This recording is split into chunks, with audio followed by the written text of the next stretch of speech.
Has this ever happened to you? Have you ever been sitting in meditation, eyes closed, focusing on your breath or other deep focus, generating mindfulness? And then all of a sudden, it's like a bright light shines on you. You feel like you're surrounded in the light, like you were sitting in a cloudy area and suddenly the sun came out and you're just surrounded by this warm glow. If you have, you're not alone. And if you haven't, we'll talk about that in a minute. In the early Middle Ages, or the late Middle Ages, when you decide the Middle Ages start, a group of monks in the Eastern Church noticed this phenomenon and had questions about it. Several of them thought that they were actually encountering the Logos, the light of God mentioned in the preamble to the Gospel of John. This experience of light is not an uncommon one. We see accounts of it in Buddhist meditation tracts. We see accounts of it in Hindu tracts, in Muslim tracts, and even in Jewish tracts. In fact, I've even seen notes about this in very secular mindfulness tracts that are trying to be as free from religion as you could possibly get. We're encountering something. And those monks in the Middle Ages had an idea of what it was, as did the Jewish Kabbalists and many others. And that's what I want to talk about with you today. So let's talk about glory as we walk together down Creation's paths.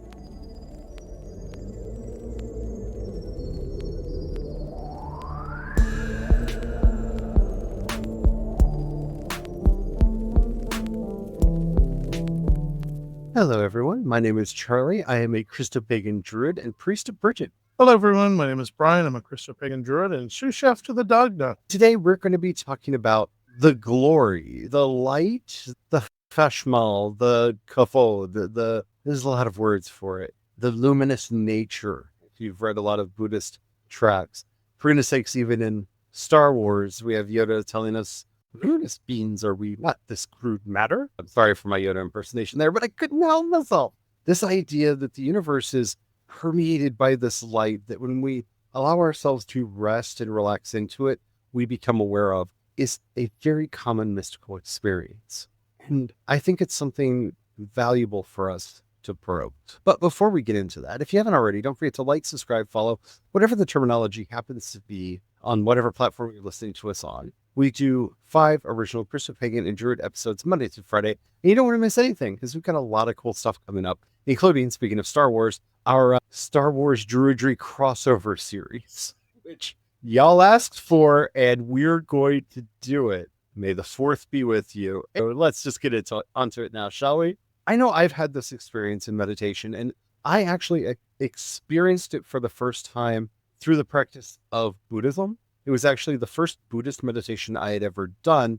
I was still a practicing evangelical Christian at the time, but I had bought a book on Buddhism that had written instructions on how to meditate in it. I followed those instructions and meditated and was immediately convinced that I had encountered the devil because, again, I was a practicing evangelical at the time. I did not meditate for quite some time after that because all of a sudden there was a light. Oh no, the light bearer is here. The devil can appear as an angel of light. I really got into my head about it. It was a whole thing. Evangelical trauma is a whole thing that we might need to do a suite of episodes on at some point in the future.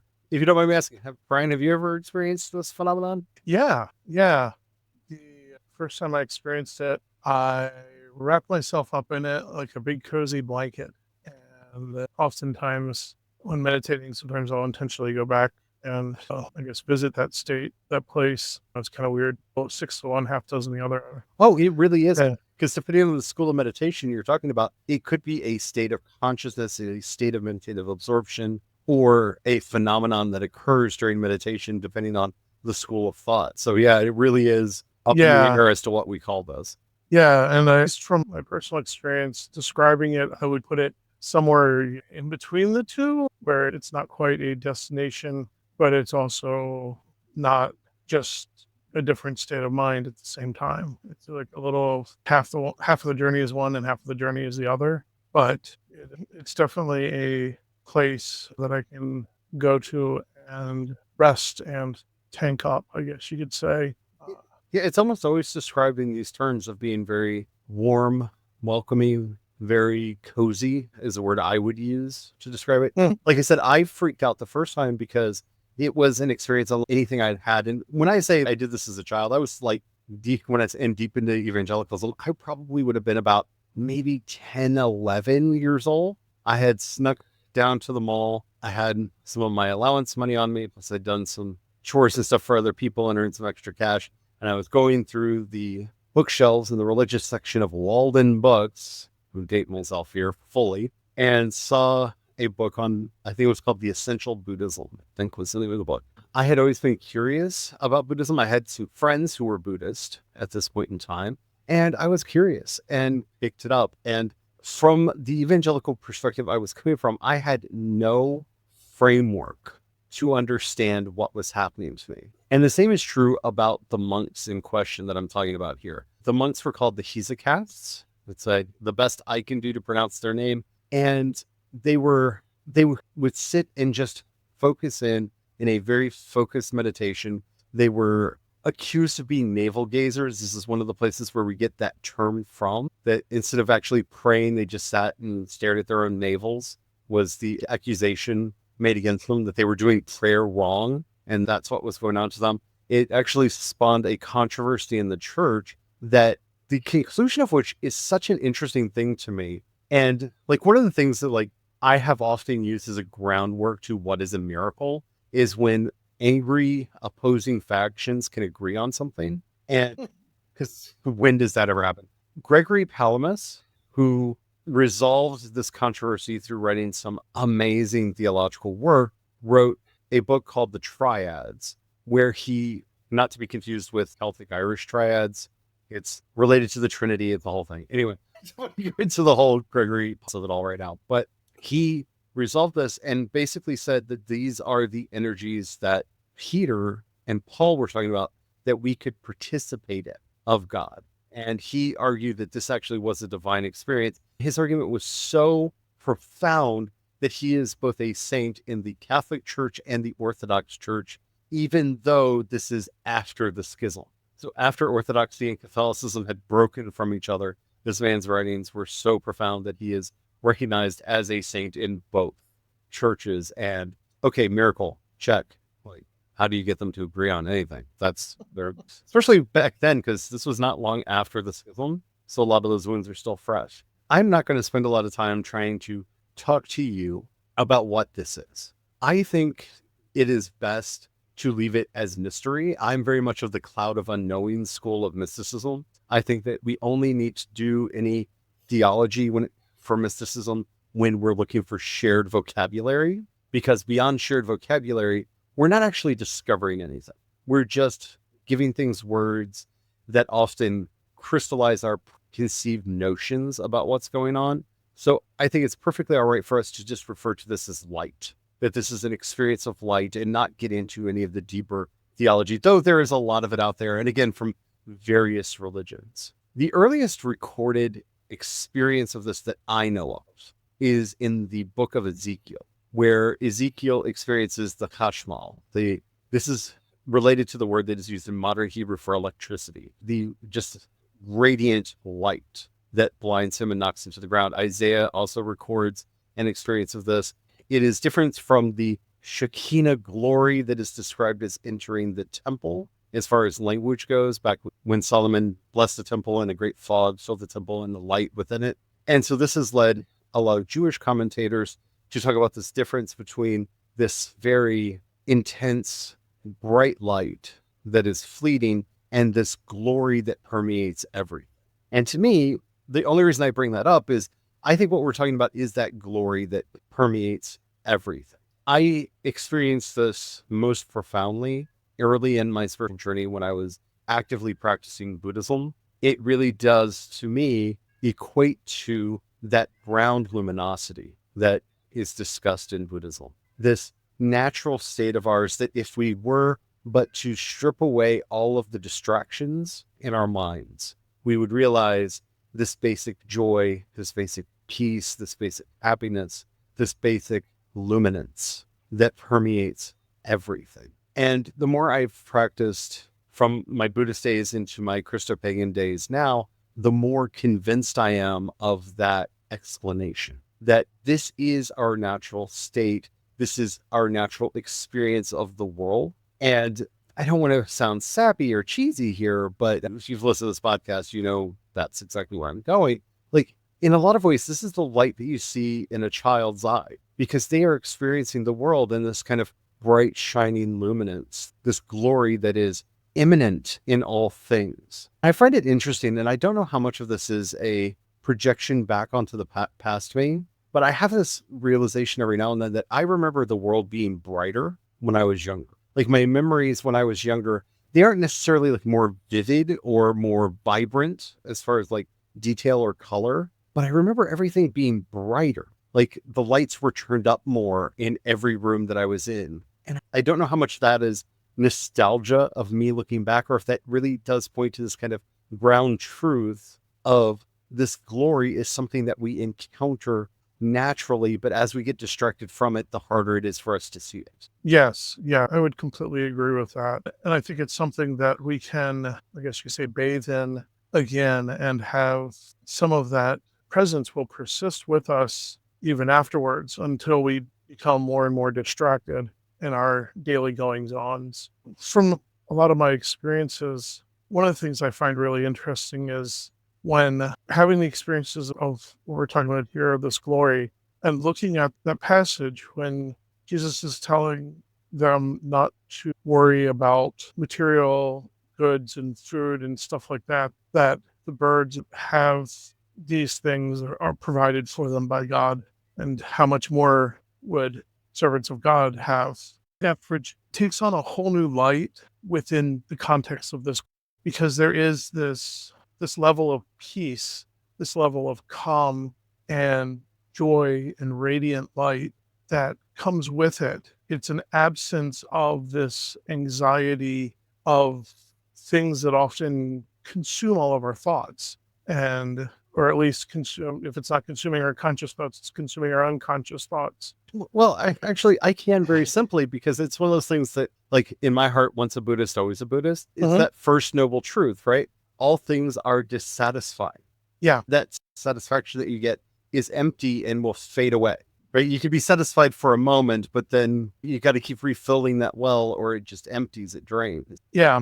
When getting into Buddhism, when they're talking about detachment, as I was trying to understand what they meant by this attachment bringing suffering and then detaching oneself, I think really this is actually more of what was actually meant, because this state of glory is an unattached state, but not as in how we normally think of detaching oneself. Whereas you're still in the world, you're still experiencing the world, you are still part of the world, but you are not grabbing a hold of every little thing and attaching yourself to it. It is, those things are allowed to just be around you, and you are there as well.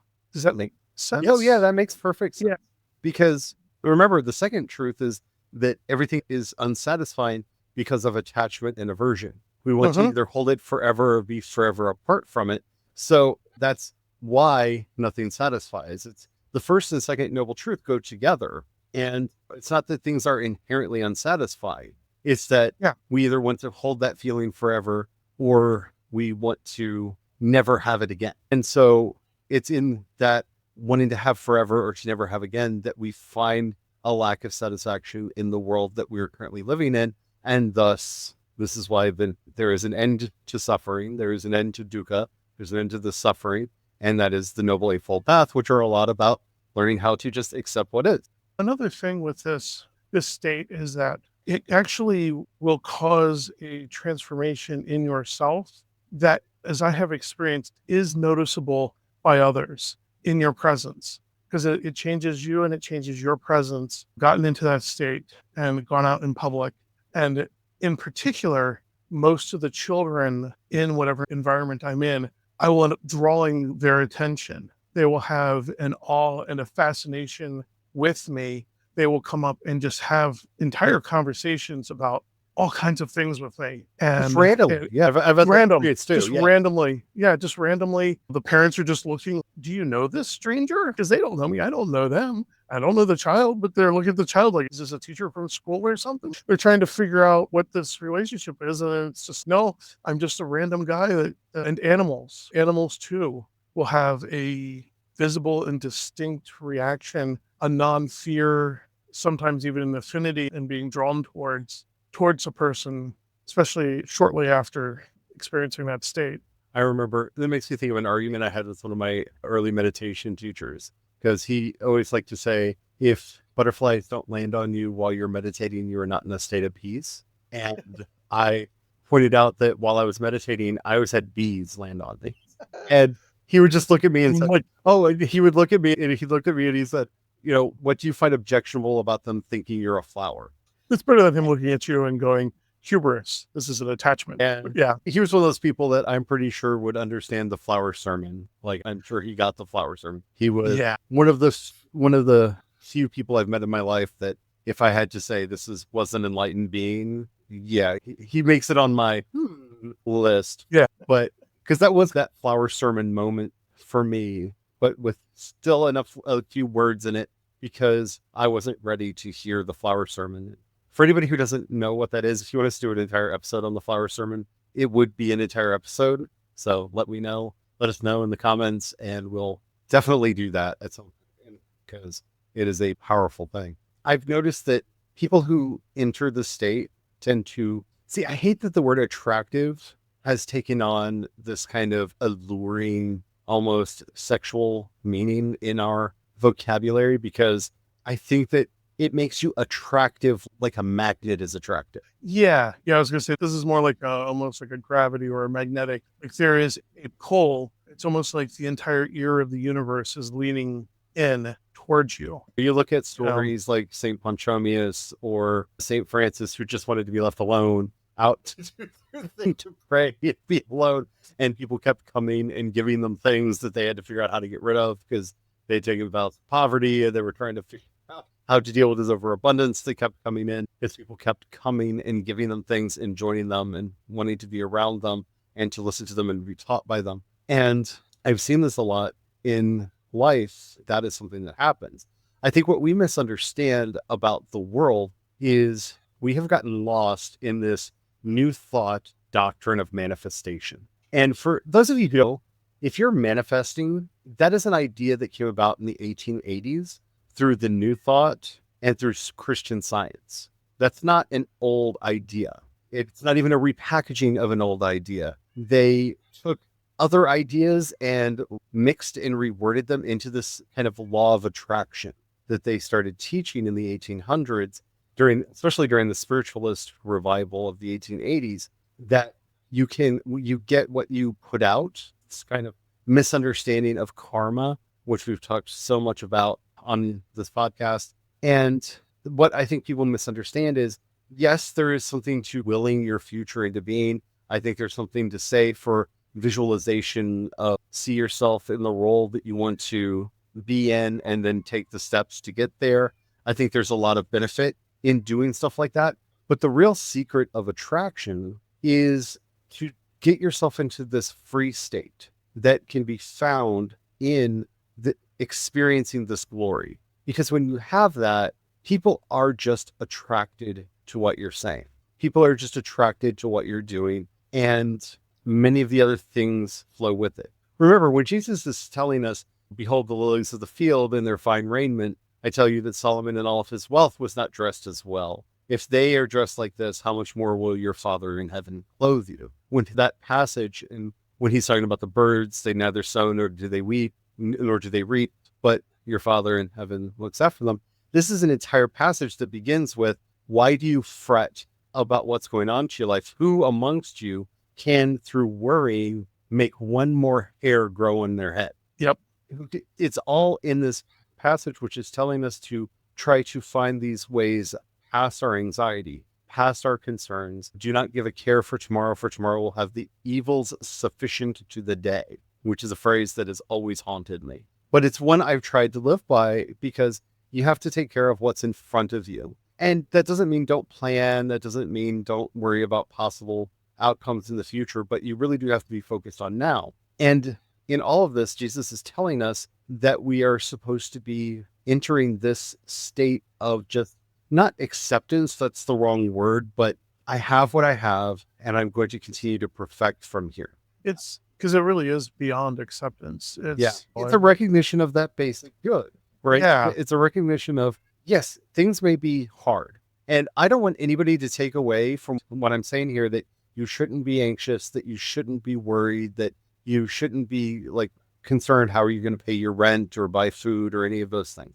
That's not what I'm saying here. What I'm saying is this recognition that we're talking about is understanding that in beyond all of those concerns, our natural state is the state of peace. What brings about so much of the war, violence, greed, and creates the conditions that we're currently living in and living under is this inability to be satisfied with what you have. A billionaire wants to be a mega billionaire because they've already have all the money. There's no way they could ever spend all of their money, but they haven't done any of the work internally to be satisfied with their lives. And thus they're always looking for more. And the more that they know that they can get is money, because once you have money, you can make more money.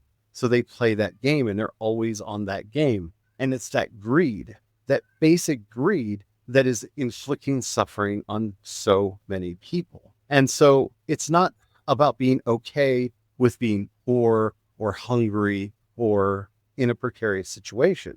And I think some people, especially those in power, want it to sound like that. Just be okay with it. You're fine. Jesus loves you. Yes, Jesus loves you, but you always strive for more. But I'm really glad. But you want to work always from a place of peace, knowing that we are in the kingdom. We are surrounded by the glory. We are living in that basic goodness, in that basic hope, in that basic goodness all the time. Our work here is, as the Lord's Prayer says, thy kingdom come on earth as it is in heaven.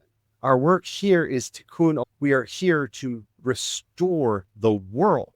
So you need to live internally within yourself, within your heart, in that place of basic peace, goodness, love, compassion, and light. And then you can make that a reality in the world. I'm really glad you brought that up, because it really feels to me that is one of the systems of oppression, a principality that came into play a long time ago, put those thoughts in everyone's mind, being lazy or acceptance, when in reality, the word that we should be using is effort. We're putting in effort. We're not playing the games of anxiety or laziness. That isn't even, we have no attachment to that. It is not part of our system, our lives. It's about that effort of restoration, the effort of just going, if we're really good to each other, everything will be so much better. We know that our suffering is added to that which is lacking in the sacrifice of Christ, as Paul says. For every time I say that, I know some evangelical who haven't read the whole Bible starts typing. Read Paul. That's from Paul, not from me. Paul said that.